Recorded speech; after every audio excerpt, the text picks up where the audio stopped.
Hi, this is Last Survivor, and welcome to the first video diary. Well, for 3 years actually. I've been away from fan editing for a long time now. Well, as I say, 3 years, and I have, as I've mentioned on the new thread for my forthcoming fan edit for Halloween 5. I have actually sort of tinkered with a few ideas of doing other sort of films, fan editing other films, and I will talk about them a little bit in a minute. But the only reason I haven't really got back into fan editing, basically the reason I stopped in the first place, was simply because me and my wife bought a house. It needed loads of work doing to it, and I spent the next year and a half doing that work really. So it just meant doing fan editing just wasn't really feasible. So, but then of course once we settled into the house, then of course the opportunity came to then, to start doing fan editing again. But I just couldn't really find the inspiration to. There wasn't really a project that really got my creative juices flowing, I suppose. The closest one was probably License to Kill, the James Bond film, and I even announced that on the forum. But it seems that that film is a bit sort of plagued in terms of but correct me if I'm wrong, but I don't think there is a fan edit that has been released, at least on fanedit.org, that exists for that film. I think there's been a few attempts, but there has never been one actually sort of listed on there. So maybe that is just a jinxed project. But basically I couldn't really find enough to change that I think would help it. So I lost interest in that. Then I tried to attempt to do a fan edit on Friday the 13th. And not just the first one, but the idea was to do at least the first 8 films and call the series Slashed. And the idea being that they would be about 65 minutes long, perhaps 70 minutes. And the idea is to do a truncated version of the films and cutting, not needless scenes out, but just making a real sort of quickening the pace of the films. And to be honest, I actually completed the first one. But I even recorded a commentary for the first one as well, but I wasn't really happy with the commentary. And then I thought, well, are people really interested in a 70-minute version of the first film? Maybe they are. So maybe that edit will see the light of day at some point, but not right now. But then so I thought, part of me thought I'd never really get back into fan editing after that. And I didn't go on the forum, so my apologies for all the private messages that I haven't responded to, because there have been a few asking for the availability of certain fan edits. But then when it came to my favourite time of year, which is, as you won't be surprised, is Halloween, I thought, well, I stopped fan editing 3 years ago, and the last edit I did was Halloween: A Portrait of Terror. So, kind of what better way to go back into it than another Halloween film? And I as I said on the thread, I came up with the idea that I wanted to watch the Thorn trilogy, part of the Halloween saga, which is Halloween 4, Halloween 5, and of course Halloween: The Curse of Michael Myers. And I really, basically I love Halloween 4, and I've got a lot of time for Halloween 6, at least the producer's cut. So I went in there thinking, okay, that's fine. But then Halloween 5 has been a film that I've had a kind of topsy-turvy love-hate relationship with ever since I saw it originally on video. And when I first saw it, I loved it, and I was quite young at the time when it came out. I was probably about 18 years old, and we didn't see it in the theatre in the UK because it wasn't given a theatre release in the UK. It went straight to video, and I loved it. And I never really thought about things like the comedy cops the element that's in the film. But of course, when you go back and revisit films, you notice things a lot more, perhaps, and perhaps just as you get older as well. And so when it comes to Halloween 5, there's quite a few things that annoy me with it. Now, the comedy cops is the most obvious one. Now, the idea of having comedy sound effects when they're walking towards the camera and stuff like that in a scene, the mind boggles as to how that got done or why the director thought that was a good idea. It doesn't fit with the rest of the film. In fact, those characters just don't fit with the rest of the film. The rest of the film is actually quite serious, and well, all Halloween films are quite serious actually, but what I mean is it's a very intense sort of film in terms of the amount that is put upon little Danielle Harris at the time to carry the film.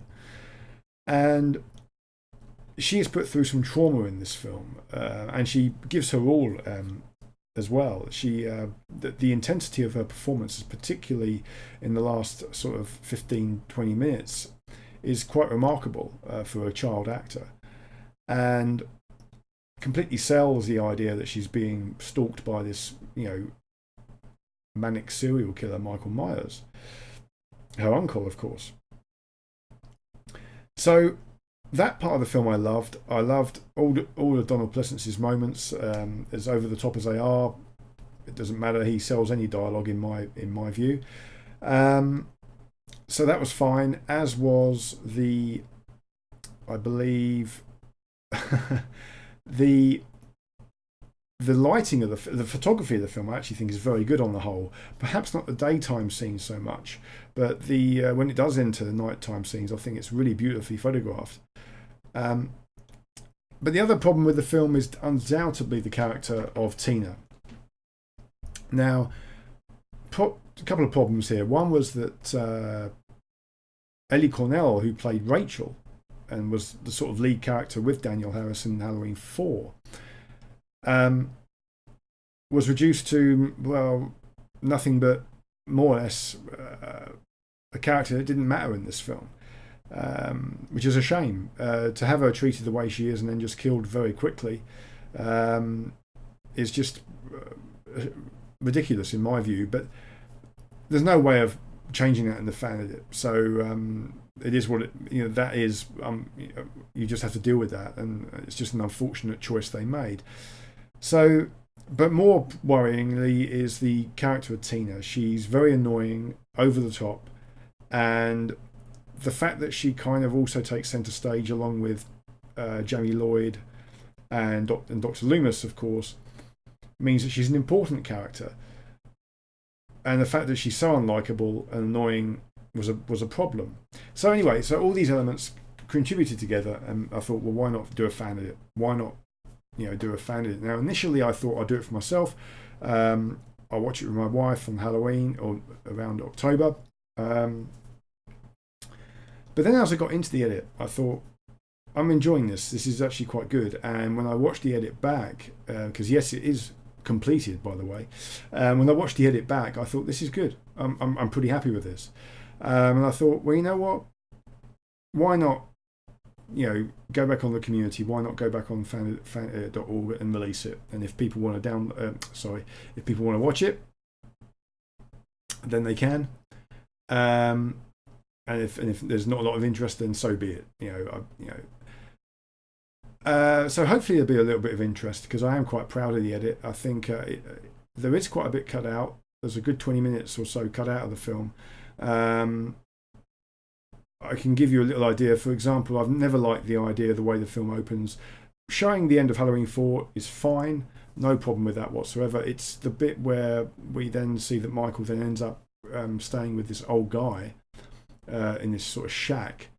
And for all we know, he stays there a whole year, and the old guy just looks after him, and then he wakes up a year later, because it's Halloween, of course, and the rage starts again, and what have you, and it just seemed like a really weird scene to go from Michael arriving at the old guy's house in one Halloween, and then it cuts to a year later, he's still at the house in the same sort of, seemingly sort of still lying down and not very well or whatever. And then he just wakes up and kills the guy. And I just thought, this is really weird, and just a scene that doesn't particularly work. Now, I know originally in that scene there was another sequence filmed with a completely different character, and they really changed it. So that old guy wasn't originally in the film, but I don't think it was a good idea. Anyway, so that's all cut out. That is all gone, and we pick up the film instead with the children's clinic with Jamie Lloyd's character. And then, it's just the fact that it's Halloween again, and Michael will appear. We know that Michael Myers will appear. I don't necessarily think you need to show exactly what would have happened after he fell down the well at the end of Halloween 4. So we'll see how that works for anybody who watches it. But that's the basic approach, though, is to really streamline the film, take out the most annoying elements of Tina's character. She's still, initially I really cut her back a lot. But then I noticed that the film wasn't really flowing very well, and it seemed quite obviously edited, if you know what I mean. So I put bits of her back in, but tried to edit out the most annoying parts. I really sort of have cut down the scene in the barn that seems to go on for a long time, and those kind of scenes are sort of really changed. And the comedy cops, as I say, are no longer comedy cops. They are in the film a little bit, but they're not a comedic element. So that was a good thing, I think. I have also recorded an audio commentary. So that was recorded very recently, and I think that went okay. So that will be a bonus feature. And before you ask, yes, this is going to be an old school DVD file. So there will be a DVD menu and a DVD cover. Now, of course, I have been away from the site for a long time. Looking at some of the edits now, most of them are like MP4s. But call me sentimental, or I don't know. I love the physical media. My editing setup, this will be a DVD. This is taken from this DVD here. So it's not from a Blu-ray, it's from a DVD. And it will be obviously a DVD quality and just a stereo soundtrack. Now, anybody that follows my edits before will know that I have very rarely gone into, in fact, I've never done a 5.1 surround sound mix, and I've only once done a HD edit, which was on Her Majesty's Secret Service. So, yeah, one of the reasons for that is my computer. Whenever I do HD editing, like from a Blu-ray, it's very choppy and it's quite slow, and it just makes the whole editing process not that enjoyable. On Her Majesty's Secret Service, it turned out okay, and I released it on a DVD and a high definition MP4. But that isn't something I'll be doing for Halloween 5. So yeah, it'll be old school, I'm afraid. So hopefully that doesn't put you off watching it, but as I say, I'm a fan of the physical media form of physical media, and I'm quite well, for myself really. I'd like to print out the DVD cover and put it on the shelf up here. So anyway, that's all for now. It's just really to say hello and that I'm back on the site. Whether I do any more fan edits after this, I can't say. I may, if people are interested in the Friday the 13th projects that I thought about doing, then I might try and release the first one of that and see how that goes down. But for now, I shall say it's great to be back. There's lots of new people on the forum, and I should really get my arse in gear and actually watch some of the new fan edits that are out there. There's loads out there, so we'll see. Anyway. Nice to talk again. Nice to communicate with you guys, and hopefully you'll have a good Halloween, and you'll enjoy the edit when it comes out. Okay, thanks for watching, and I'll catch you later. Take care. Cheers.